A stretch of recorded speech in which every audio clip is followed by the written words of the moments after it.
All right, everyone. Welcome back to this week's podcast. This week's podcast is going to be called Then and Now. Interesting podcast name. Yeah. So what it means is what we thought when we left and what we think now about the whole trip in general. And yeah, we'll cover topics such as... We're going to cover topics like what we miss, things we might wish we have. Just, stuff that we doubted when we left, which we now know, and we'll share with you guys. Yeah, stuff that we thought was scary as well when we left, but now it's just like, It's not that scary. Yeah.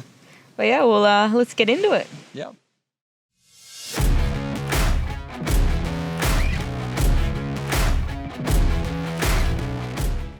All right, so before we get started, my name's Curtis, this is Amy, and this is Rusty, if you haven't met us before.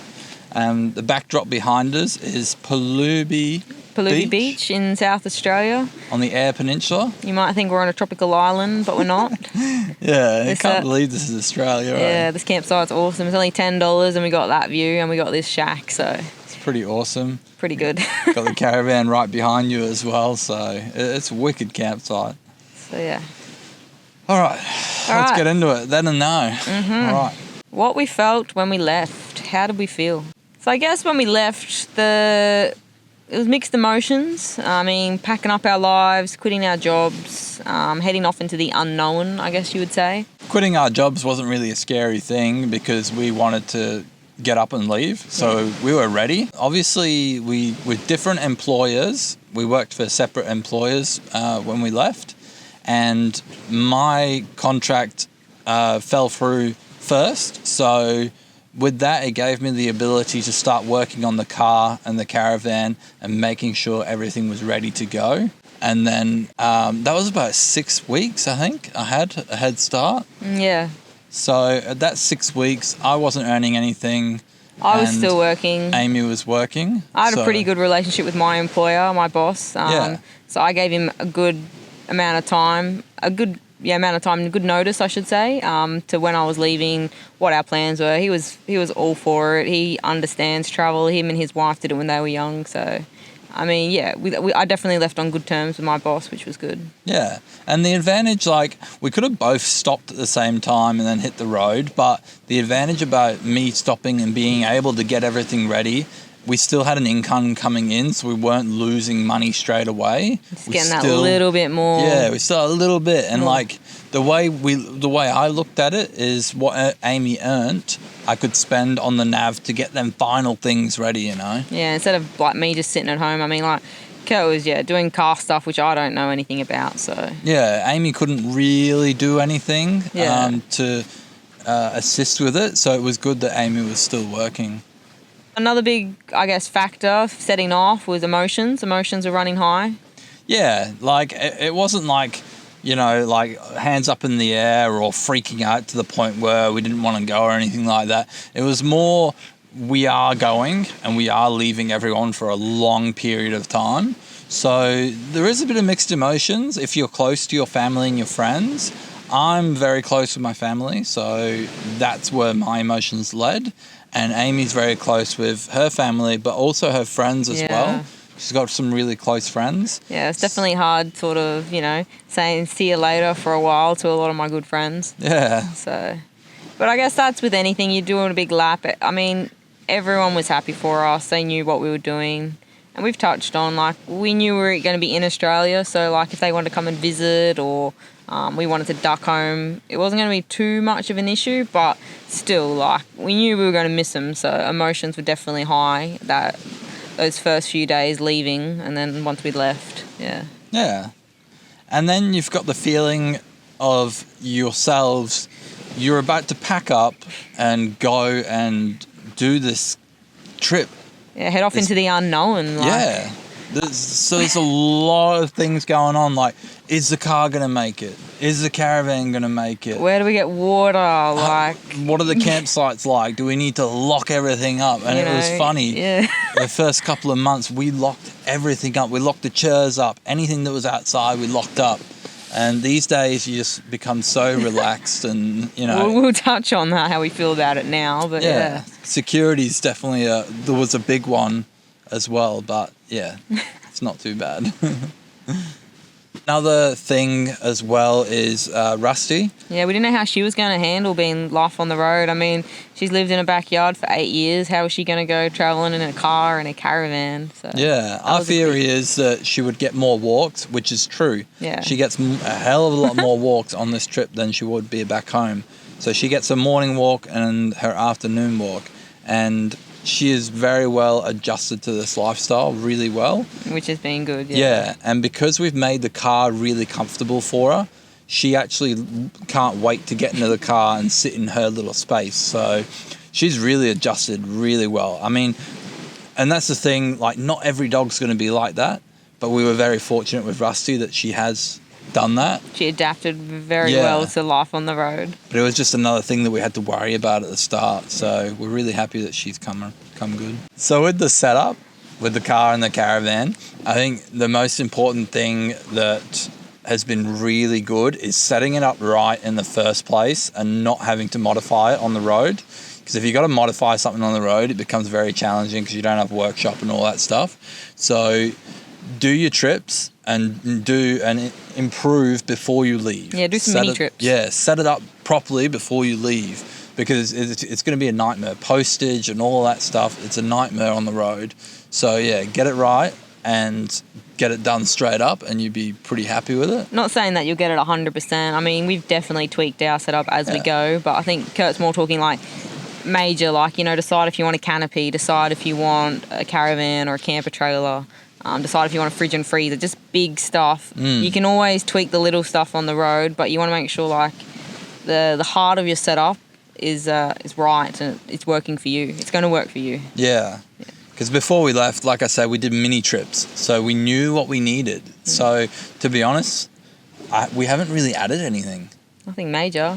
Nothing major has been added. We've had little things here and there, but you know, the canopy has been great. The dual cab setup on the back is awesome. And the caravan, we haven't even touched the caravan. Oh, I mean, we've got a diesel heater coming. That might be classed as a bit of a mod, but that's just because we're freezing our butts off here at the moment in the night time. But yeah, but even that's so minor, like the postage, we'll be able to get it anyway and just chuck it in. So yeah, we're very fortunate. We can probably put that in with what tools we've got and just have a Bunnings up the road. So the Zen and now with the setup, it's been pretty good. Pretty happy with the setup. Yeah. So we'll talk about security. That's a big one that's on people's mind, and it should be, because, you know, security, making sure everything's all good, making sure no one steals your rig and your setup, and because that'll just ruin your holiday.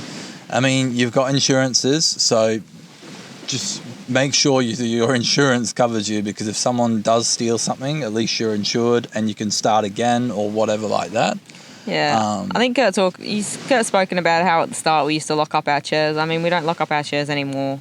If someone wants to steal our chairs, we figure they're just going to steal them. But in saying that, we still do lock up little bits and pieces. The Vic pit that our wonderful friend Vic made, we do lock that up at night. I mean, we do put minimal stuff outside because a lot of the stuff can just stay in the caravan. I mean, we might put the mat out, Rusty's lead, a few buckets, the chairs, a table.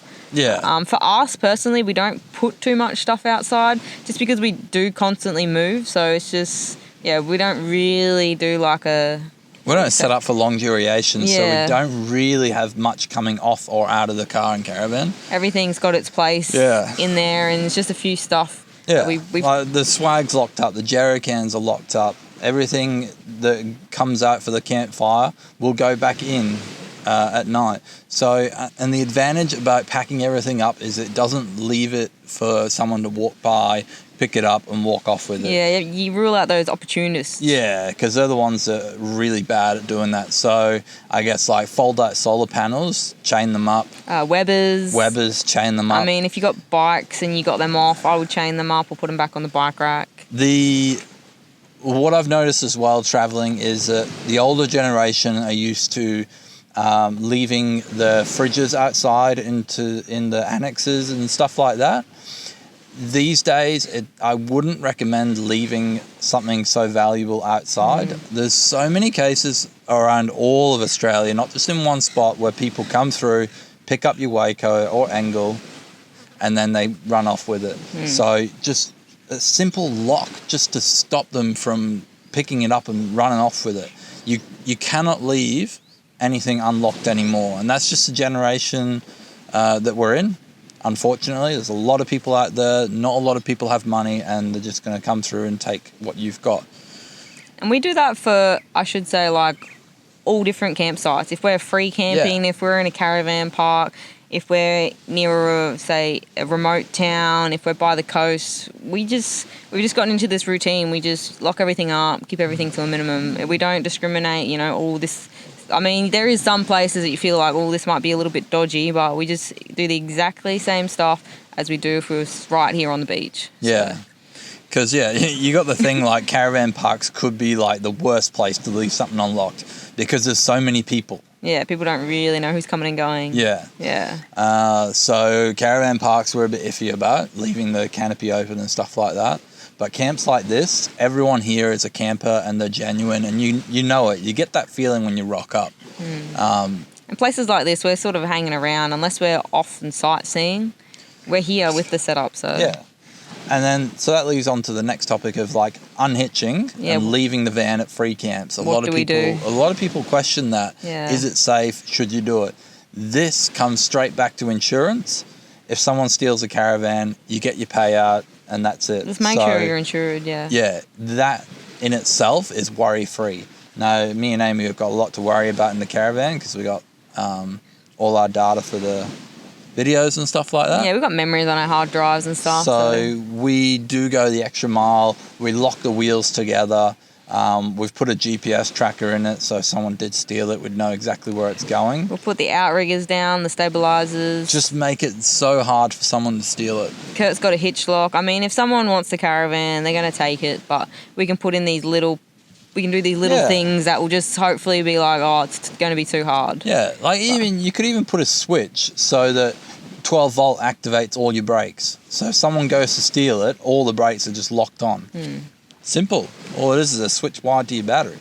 Yeah, there's so many things you can do. Yeah, we've never felt uneasy about being around a free camp. And if you do feel uneasy, don't stay there. Move on. Just move on. Yeah. Take the caravan with you wherever you're going to go sightseeing, and then just bring it back if you like that campsite. If you don't feel comfortable leaving it there, or go find somewhere else. Yeah, and if you're really scared, safety in numbers. Go find a camp where there's other people and camp close to them. Not on top of them. On top of them, like a lot of people do.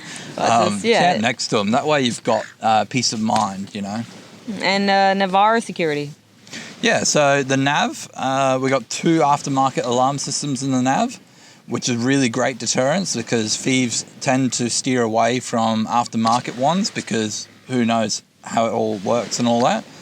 And so you got the immobilizer, and then we got the GPS tracker as well. So if someone decided to take it, we know exactly where it is. Yeah, and we got a few little tricks in there, so that we won't say on camera. But we're quite confident in the nav, and again, it's insured. So pretty much insurance again. Yeah. So we spoke about how it was quite easy to quit our jobs and go, but obviously we still had that unknown: are we going to find work? Is there work out there? How are we going to get money coming in if we run out of money? Yeah. At the start, because you've got a lot of money and it's there, you don't worry as much. But once you start seeing it decrease, you start to get that in the back of your mind that, you know, you're going to run out at some point. Yeah, you're either going to have enough to complete your lap, which is what we initially thought. And then we soon realised that, Australia's so big, so we thought, we knew, we've spoken about how we came to that realisation we're going to have to stop and work to top up the kitty to continue our travels around Australia. Yeah, and you have the honeymoon period at the start as well, where you're all cashed up, so, you get cartons of beer and you go camp at every caravan park, but you soon learn that you need to get out of that rut because it is expensive. Yeah, or you go to the pub or you'll go to the cafe, you'll have lunch out. So Yeah. I mean, you can still do that if you've saved up enough. But yeah, we enjoyed our honeymoon period probably a little bit too much, and then it was time to rein it in and get serious if we wanted to stay on the road for a lot longer. The East Coast had so many good coffee places, and I was just buying coffee left, right, and centre. Yeah. And it was only till, in the NT in WA where I started making my own because I had to, because there was no coffee places. But even making my own coffee every day has saved me $4 or $5 a pot, so. But on touching on finding jobs and money coming in, it was, definitely that we can happily say there's a lot of work out there if you're not picky. Yeah. If you're not picky, there is plenty of jobs. You could go work on a station, you could be a receptionist, go work at a caravan park, you be a cleaner. There's so many jobs out there if you're not picky. Yeah. And I think the more remote you go, the better the more opportunities and to try different things, I guess you'd say. Yeah. Especially along the top of the West Coast. I mean, they're screaming out for people, so yeah.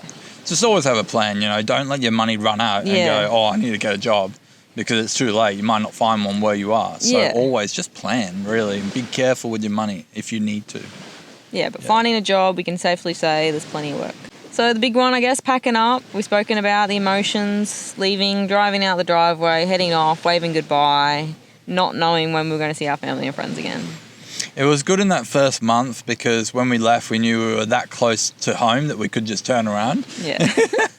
We didn't turn around, and it was good. My parents, they came with us for a couple of weeks up to Double Island and Imskip Point. And so it was good that happened because it was like a slow transition to leaving. So if you can, try and get that as well. It just helps you, push you along. We have been quite lucky though. One of Kurt's sisters has caught up with us. They went on a little mini lap around Australia as well. So we caught up with them. So we got to see one lot of nieces and nephews and Kurt's sister and her husband. Yeah. But in saying that, Kurt's got another sister and my two brothers we haven't seen since we've left. So yeah, that's a big... So I guess the now scenario is... it's been a long time since I've seen my niece and nephews and my other sister, so it's coming to a point where I need to go back and see them. Yeah. I know, you got FaceTime. FaceTime is great because you can catch up with them and the kids know who you are. They can at least put an image to your name so you're not forgotten. But it gets to a point where you got to go back home. And I guess for the older generation as well, if you got grandkids... we've known a lot of oldies on the road. They want to go back and see the grandkids. Which is fair enough. Yeah, so just keep that in mind as well, is that perhaps if you've got grandkids and you're really close to them, do mini trips, don't do a big lap, because you'll end up getting halfway and going, we need to go back straight away and see the kids, Yeah. It's all dependent on how long you want to leave them and if you miss them and all that stuff. Yeah, I definitely miss my family and friends. I don't have any nieces or nephews or anything like that on my side, but yeah, definitely missing my family and my friends. So yeah, I think there's a point where we're going to shoot home. Whether we stay home is the unknown, but yeah, we are. We just want to go catch up with them and have a good time, and then we'll see what happens from there. Yeah, that's sort of how we're feeling now, because after 2.5 years, we're just sort of just wanting a little bit of, I guess, craving family a bit of home. And friends, craving a bit of home time. Yeah. So now just touching on a few little things that we miss and stuff that we look forward to. Show you how sad our lives have become. A couple of things that we've missed on the road is the sense of normality. So back at home, you had your structure, your schedule, and you knew where you want to go and eat afterwards, like takeaway and stuff like that. Yeah, you got your favourite little your favourite little Thai and your Indian and your sushi. Yeah. So we do miss that, because obviously you don't know. You pull into these towns and you're just relying on maybe Google reviews, or that's only major towns where you can get sushi. Oh, we miss sushi. Yeah, I miss sushi.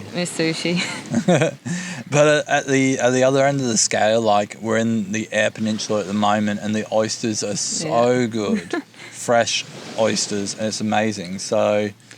It's give and take. We miss some things, but we're definitely getting spoilt on the other fronts. Yeah, exactly. On the food. Yeah.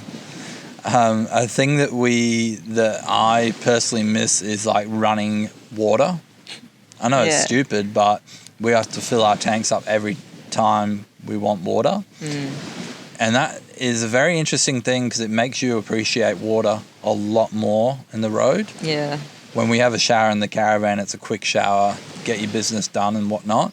As soon as we're in a caravan park or whatever, we have a longer shower because, you're paying for it and it's good catching up in that respect. Yeah, so, miss not having a big free washing machine. Yeah, washing machine. I mean, you can just unlimited. Not that we're complaining, you can get a washing machine. We're happy with how we do our washing on the road, but yeah, do miss having an unlimited free washing machine. Yeah, one that works. Yeah. Half the ones out here don't even bloody work properly. Oh, and a big comfy couch. Yeah. Just something to sprawl out on. Fair enough. It's the little things. Oh, talk about reliable. And when you got the internet, bloody internet on the roads, so hit and miss, it's not funny. And it's so slow in some places where you can't even do anything. You can't even load Facebook. You can't even watch a video. Yeah, and we got to try and upload, YouTube videos. It's getting better now. We're going back into civilization, but yeah, that's another tough one on the road for us. Two things that we come to look forward to is there an upcoming KFC and is there a Woolworths? Yeah. Those two things are probably like the highlights that we look for when we head into a town. If there's a KFC, we're there. You know us. We're straight there for KFC. And yeah, for me personally, I love it when I can pull into a town and see a Woolworths. I just know what Woolies have. Like they've just got, what's in a Woolworths. I mean, you go into some of these Food Works, IGAs, the prices are more expensive and some of the produce is a bit hit and miss.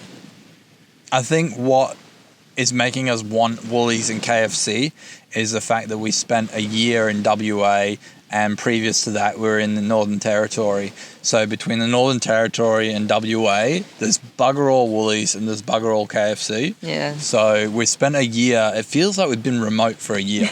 It seriously does. Yeah. And now we're easing back into civilization. So we're cutting back on the KFC because we don't want to have too much of that. But yeah, it's funny that. I know, like, if you were on the East Coast, everything would be different right now, but yeah. So I want to quickly discuss social media, the then and now of social media. When we left, we started up our little Sparks on the Loose pages. And we did that so that our families and friends at home could watch and join the adventures that we were having. And we started doing the YouTube videos for our future reference. Yeah, so we could look back on and see what we got up to. Yeah, and at the same time, the family and friends can watch it all as well. We soon realised that the videos started taking longer and harder to make, but they're worth doing 100% because we love every episode we've done. The social media aspect around that has been crazy because we went from 0 followers to now we're on about 5,000 on YouTube, 5K on Facebook, and 2 to 3K on Instagram. The advantage about social media these days, is that people come up to us and they compliment us on what we've been doing on the channel, and they want to get to know you and travel with you as well. And it's been a really great way of meeting people. Yeah, meeting people that are like-minded. Yeah.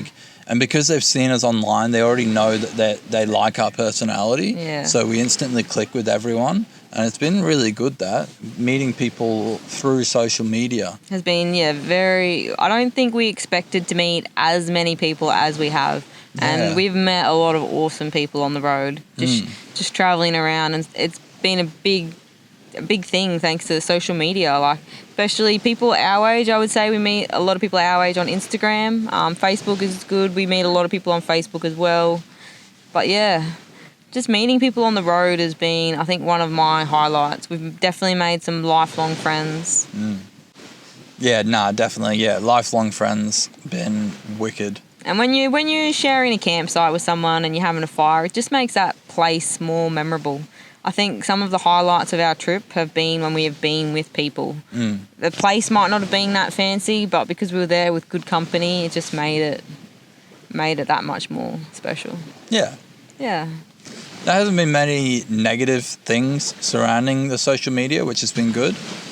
Just even being on the road in general, there's not that many negative things that could happen. No, we haven't really had any problems. Yeah, so it's been really good in that respect. So before I left, the Navara, I was worried about it because it's an old car. It's 2003 model, and it's been bashed around a lot by the previous owner, not Amy. It was very concerning. So I guess the now side of things, I'm trying to relax with it, but it seems the further we progress, the more I worry about it. The more I worry that, at one point, is it going to break? Where is that breaking point? And I mean, very recently, in the past month or so, I've had, I think I've had a hairline crack in the head, which means that the cooling system's acting all funny. Now, it makes you worry because... Especially when we're remote. Yeah. If the engine goes, then you're worried. Yeah, definitely, because we've been the last few months in remote WA. And obviously, the major town in WA is Perth, which is a long way from Brisbane. So now we're here on the Eyre Peninsula. We're slowly making our way. Yeah, like you can go to the shop and there'll be, and we've gone to the Eyre Peninsula and we've gone to the shop and got this head gasket fixer, poured it in, drove it, and the problem's gone. Yeah. So the head's now fixed permanently. Yeah. So, and now I'm just like, stress levels are coming back down. We are getting closer to major towns. Tow trucks are getting cheaper. Yeah. Just those little things. Yeah, and there's more mechanics and whatnot. So, yeah. I think, the more remote you get, the more stress you get. But at the same time, it is more stress, but I mean, that's to be expected. Yeah. Whereas, now we're, like we've mentioned, we're coming closer to civilization. Everything, we're relaxing more. Yeah. Like, we know we can get food, we know we can get water, we know there's fuel stations. We don't really have to plan too far ahead. Yeah. Which has definitely helped. Yeah, and it's good. The longer you are on the road, the more comfortable you will get. Yeah. That's without a doubt. Like, even campsites like this, we're driving the car and the caravan on the sand. I know that I'm not going to get bogged here because I've been in sand like it, and I know it's fine. And that's stuff you learn on the road. You got to put yourself in to know your limitations, and Yeah, just touching on that, honeymoon period. Honeymoon period is... We spoke about that with the money, but also settling in. I think it takes about 3 months on average for you to adjust to the caravan life. So just keep that in mind. I mean, it took us a while to adjust. Just getting rolls, setting up, packing up, being in each other's grill constantly. Yeah. So that's sort of like a then and then now. We know what we need to do. We've both got our sort of roles, what we do. Yeah, Amy packs up inside, I pack up outside, get everything ready, and we know we can hitch up now. So that just comes with, like Kurt was saying, time on the road. So just be patient in that honeymoon period when you first take off, because it's probably going to be crazy. There's probably going to be arguments. There's probably going to be fights. Oh yeah, like backing up the caravan. Yeah, we've had a few when we first took off, and now that we're seasoned, we've sat back and we've watched a few, and it is funny. You think, wow, were we like that? Yeah. So. And it gets to a point, like, you watch them and you feel sorry, so you actually go over and offer them assistance, and they're very grateful for it. So so if you see any newbies out there, just help them out. They need help. And just be patient. If they're having a bit of a tiff, they might have had a bad day, or they're just saying that. Yeah. Yeah. All right, so about wraps this podcast up, guys. I hope you guys enjoyed it. Hopefully we weren't dribbling on too much. I know we enjoyed it. We love talking to you guys. We can sit and talk for ages. Yeah.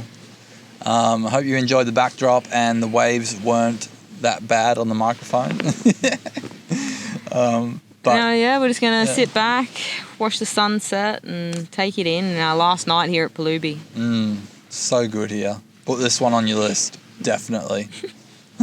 All right, thanks for watching, guys. Cheers, guys. See you next time. What's going on? Hello. You ready? How's my hair? It's fine.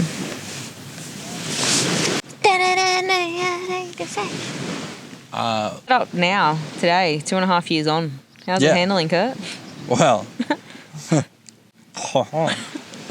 put me on the spot there. There's a dog over there. Where? Coming down. I think it's part of the bus. Yeah. It's a dog or is it a cat? It's a dog. You sure? Yeah. Looks like a cat to me. Oh, it's a big cat.